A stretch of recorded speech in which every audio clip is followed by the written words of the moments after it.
সুপ্রিয়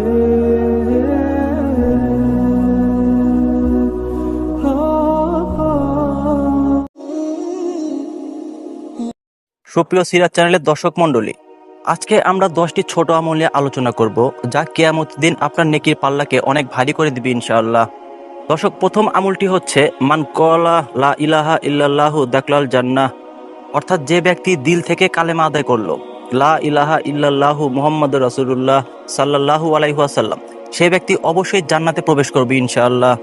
সুতরাং কালেমা লা ইলাহা ইল্লাল্লাহু মুহাম্মাদুর রাসূলুল্লাহ সাল্লাল্লাহু আলাইহি ওয়াসাল্লাম, যে কালেমায় তাওহীদ ব্যতীত মানুষের দুনিয়াতে নিষ্কৃতি নেই, আখিরাতেও নাজাত নেই। কিয়ামতের দিন এক বান্দার কোনো নেকি হবে না, সে খুবই পেরেশানিতে থাকবে। তখন আল্লাহ রাব্বুল আলামিন বলবেন, পেরেশান কেন তুমি? পেরেশানি হইও না, তোমার একটি আমল আমার কাছে আছে। ফেরেশতাদের নির্দেশ দেওয়া হবে তার সেই ছোট্ট আমল নামাটি নিয়ে আসার জন্য। ওই ছোট্ট আমলের মধ্যে এক পাশে থাকবে তার গুনাহের বোঝা এবং অপর পাশে কোনো নেক আমল থাকবে না। আল্লাহ তাআলার হুকুমে ফেরেশতারা তার নেক আমলের একটি কার্ড নিয়ে আসবে। সেই কার্ডটি হলো কালেমা লা ইলাহা ইল্লাল্লাহু মুহাম্মাদুর রাসূলুল্লাহ সাল্লাল্লাহু আলাইহি ওয়াসাল্লাম। সেখানে এই কালিমাটি লেখা থাকবে। সেই ছোট কার্ডটি তার নেকির পাল্লাকে ভরে দিবে এবং আল্লাহ রাব্বুল আলামিন নির্দেশ দিবেন, তাকে জান্নাতে নিয়ে যাও। সে জান্নাতের হকদার হয়ে গেল। রাসূল সাল্লাল্লাহু আলাইহি ওয়াসাল্লামের সহিহ হাদিস, আসমান জমিন সকল কিছুকে এক পাল্লায় রেখে আরেক পাল্লায় লা ইলাহা ইল্লাল্লাহ রাখলে অবশ্যই লা ইলাহা ইল্লাল্লাহের পাল্লা ভারী হবে। অর্থাৎ আমরা সকলেই শয়নে স্বপনে, উঠতে বসতে, চলতে ফিরতে প্রতিনিয়ত রাব্বুল আলামিনের অন্যতম জিকির লা ইলাহা ইল্লাল্লাহ আমরা কলবে জারি রাখবো ইনশাআল্লাহ। দ্বিতীয় আমলটি অত্যন্ত ছোট একটি আমল, কিন্তু তা কিয়ামতের ময়দানে 7 আসমান 7 জমিন যে পাল্লাকে ভরতে পারে না, সেই পাল্লাকে ভরিয়ে দেবে। মুসলিম শরীফের হাদিস, যে আল্লাহর ফায়সালায় রাজি হবে, আল্লাহ তাআলা তাকে যে হালাতে রেখেছে তাতে খুশি হয়ে যাবে এবং বলে দিবে আলহামদুলিল্লাহ। সে যদি গরিব হয় এবং তারপরে সে আলহামদুলিল্লাহ বলে, সে যদি অসুস্থ হয় এবং তাকে যদি জিজ্ঞাসা করা হয় যে আপনি কেমন আছেন, তখন সে যদি মন থেকে বলে আলহামদুলিল্লাহ, অর্থাৎ সকল প্রশংসা আল্লাহ রাব্বুল আলামিনের জন্য, আমি ভালো আছি, কেননা সে অন্যের তুলনায় ভালো আছে। আমরা সামান্য সর্দি জ্বর হলে বা সামান্যতম পেরেশানি হলে আল্লাহ তাআলা শুকরিয়া আদায় করি না, সেটা একদমই উচিত নয়। বরং সর্বদা আল্লাহ তাআলা প্রশংসা করতে হবে। হাদিস শরীফের মধ্যে আছে, যে সন্তুষ্টি চিত্তে আলহামদুলিল্লাহ বলে, আল্লাহ রাব্বুল আলামিন কিয়ামতের দিন 2টি পাল্লা নেকি দিয়ে তার নেকের পাল্লা আরো ভরিয়ে দিবেন ইনশাআল্লাহ। তৃতীয় আমলটি খুবই ছোট, কিন্তু এর ফলে নেকের পাল্লা ভারী হয়ে যাবে। 2টি কালেমা আল্লাহ তাআলার কাছে খুবই প্রিয়, কিন্তু মুখে উচ্চারণের ক্ষেত্রে এটি খুবই হালকা, কিন্তু মিজানের পাল্লায় এটি খুব ভারী। সুবহানাল্লাহি ওয়া বিহামদিহি সুবহানাল্লাহিল আযীম। রাসূল সাল্লাল্লাহু আলাইহি সাল্লাম হাদিসের কুদসিতে বলেন, আল্লাহ রাব্বুল আলামিন বলেছেন, এই 2টি তাসবিহ দুনিয়া ও দুনিয়ার মধ্যখানে যত কিছু আছে তার থেকেও সর্বশ্রেষ্ঠ।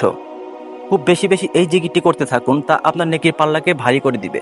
চতুর্থ আমলটি হলো, রাসূল সাল্লাল্লাহু আলাইহি সাল্লাম ইরশাদ করেছেন, সৎ চরিত্র কিয়ামতের দিন সবচেয়ে ভারী আমল হবে। সৎ চরিত্রের 3টি সূত্র হলো, নম্বর 1 হালাল তালাশ করা, নম্বর 2 হারাম থেকে বেঁচে থাকা, নম্বর 3 ঘরের লোকদের প্রতি উদার হওয়া। আপনি ঘরের লোকজনদের জন্য খরচ করাতে, তাদের খাওয়া দাওয়ার ব্যাপারে, কাপড় চোপড়ের ব্যাপারে, এমনকি তাদের যে কোনো হালাল প্রয়োজনের ব্যাপারে উদার হওয়া, মুক্ত হস্তে তাদের জন্য খরচ করা।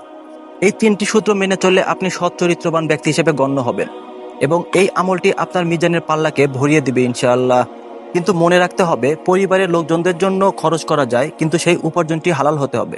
5 নম্বর আমলটি হলো, রাসূল সাল্লাল্লাহু আলাইহি সাল্লাম বলেছেন, পৃথিবীর সবচেয়ে সফল ওই ব্যক্তি যার মধ্যে 5টি জিনিস এসে গেছে এবং যা তার নেকির পাল্লা ভরিয়ে দিবে।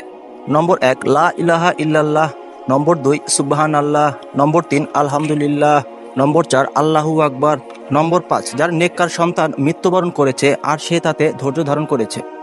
এটি এত বড় একটি আমল যে কিয়ামতের দিন তার নেকির পাল্লা ভারী হয়ে যাবে এবং সে জান্নাতে চলে যাবে। 6 নম্বরে হচ্ছে, যে বান্দা শুধু এতটুকু বলে দেয়, আল্লাহুম্মা গফিরলি লিল মুমিনিন ওয়াল মুমিনাত। যে ব্যক্তি শুধু এতটুকু বলবে, আল্লাহুম্মা গফিরলি লিল মুমিনিন ওয়াল মুমিনাত, অর্থাৎ হে আল্লাহ, তুমি মুমিন নরনারীদের ক্ষমা করে দাও। যে ব্যক্তি এই দোয়াটি করবে, অর্থাৎ অন্যদের জন্য দোয়া করবে, তার নেকির পাল্লা ভারী হয়ে যাবে এবং এটি তার জান্নাতে যাওয়ার জন্য সহায়তা করবে। নম্বর 7 জানাজায় অংশগ্রহণ। জানাজায় অংশগ্রহণ করার ব্যাপারে নবী করিম সাল্লাল্লাহু আলাইহি সাল্লাম ইরশাদ করেন, যে ব্যক্তি জানাজায় অংশগ্রহণ করে তার আমলনামায় উহুদ পাহাড় বরাবর নেকি দেওয়া হয়, সুবহানাল্লাহ। আর যে ব্যক্তি জানাজার পরে সেখানে অবস্থান করে দাফন কার্য সম্পন্ন করে আসে, তার আমলনামায় 2টি পাহাড়ের নেকি লেখা হয়। প্রিয় দর্শক, আপনি কি জানেন উহুদ পাহাড়ের ওজন কতটুকু? এটি হিসাব করা সম্ভব নয়। তাই 7 নম্বর হচ্ছে জানাজায় অংশগ্রহণ করা। 8 নম্বর আমলটি হলো, একটু খেজুর পরিমাণ সদকা করে হলেও আপনি আল্লাহ রাব্বুল আলামিনের খাতায় সদকাকারীদের অন্তর্ভুক্ত হয়ে যান। মহান আল্লাহ রাব্বুল আলামিন সেই সদকাকে লালন পালন করতে করতে পাহাড়ের সমান করে দিবেন। কিয়ামতের দিন সে নেকির পাহাড় যখন তার নিকট নিয়ে আসা হবে, তখন সে ব্যক্তি আশ্চর্য হয়ে যাবে। সে বলবে, ইয়া রাব্বুল আলামিন, এটা তো আমার সদগা নয়, আমি তো আমার জীবনে এত সদগা করিনি। তখন আল্লাহ রাব্বুল আলামিন বলবেন, হে বান্দা, তোমার কি মনে আছে তুমি ছোট্ট একটি খেজুর সদগা করেছিলে? আমি আল্লাহ সেই ছোট্ট খেজুরটিকে লালন পালন করতে করতে আজ পাহাড় সমান করেছি।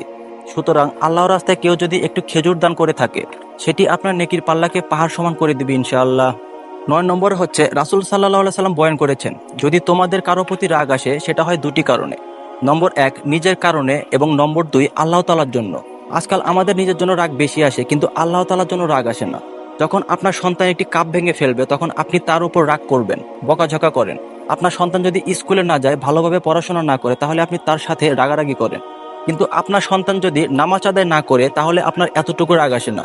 অথচ আপনার উচিত হলো আল্লাহ তাআলার হক নষ্ট হলে তার প্রতি রাগ হওয়া, আর দুনিয়াদাবী কার্যকলাপের ক্ষেত্রে তার সাথে নমনীয় আচরণ করা।